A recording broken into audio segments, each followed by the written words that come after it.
A strong host game needs a strong wing game.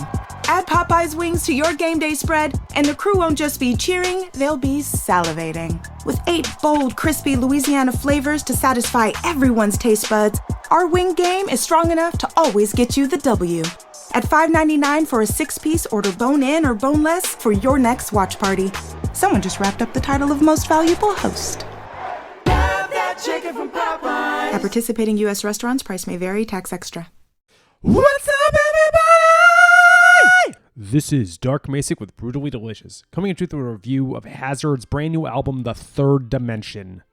Okay, so brand new band for me. Looked them up. They're Canadian, and broadly speaking, they're thrash metal. I normally do power or symphonic or like traditional metal reviews. It's been a while since I had a thrash one, so I was looking forward to this. It is the band's third full length, so by this point they've probably established some kind of sound.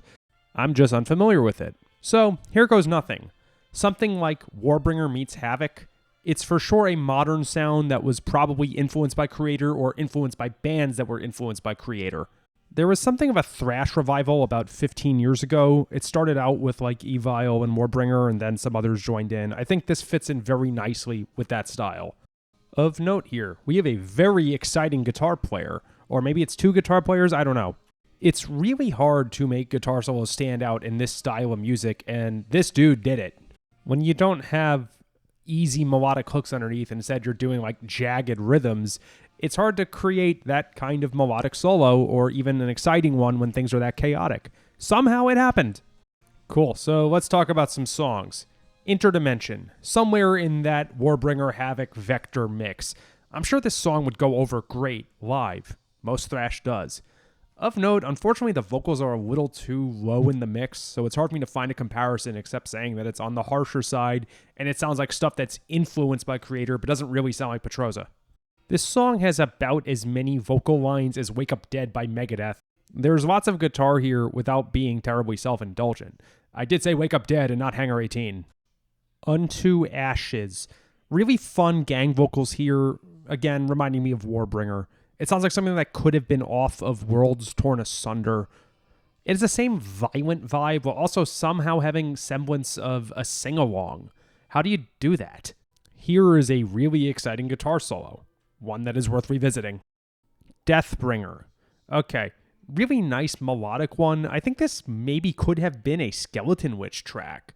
There are some memories of Downfall by Exodus here, mostly in the intro. And rare thing for me to say, I wish this track were longer. It's 4.5 minutes, but has all the makings of a 7-minute track. Plagueis. This has major Gamma Bomb vibes. Maybe it's just because it's in the key of A and Gamma Bomb does that all the time, but I thought of them. Here's a cool Star Wars track. For those unaware, Darth Plagueis is referenced in Episode 3, clearly being hinted at as Anakin's father. He had the ability to create life through the Force, and Anakin had no father. It's almost certainly who Snoke was going to be in the sequel trilogy, but Disney decided that plot cohesion wasn't important. And rant. Last but not least, A Fell Omen. This is a great epic intro. It reminds me a whole lot of Accept. It's melodic as hell and definitely took some compositional chops, but then it turns into this epic thrash instrumental that held my attention for all 9 minutes.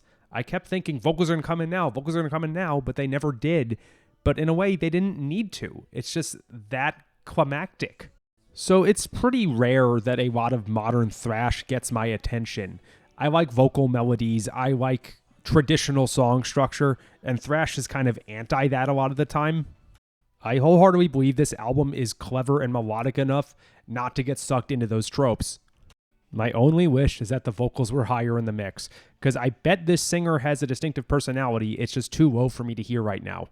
Then again, thrash is way more about guitar and drums than it is about vocals, right? No harm, no foul. I will definitely be checking out this band's back catalog, because this one grabbed me. Thanks, dudes. Rock on. Hello, everybody. I'm Bruce. And I'm Nolan, and this is the Corner of Gray Street podcast. As longtime Dave Matthews Band fans, we set out to create a podcast to dive deep into the past, present, and future of DMB. Not only do we recap and review shows within an ongoing tour, but we revisit past shows from throughout the band's history, conduct interviews with a wide variety of guests with ties to DMB, and create unique and exclusive content like our Concerts on the Corner series. Whether you're a fan of the band or just a fan of great music, we think you'll find something you'll enjoy. We can't wait to see you on The Corner of Gray Street.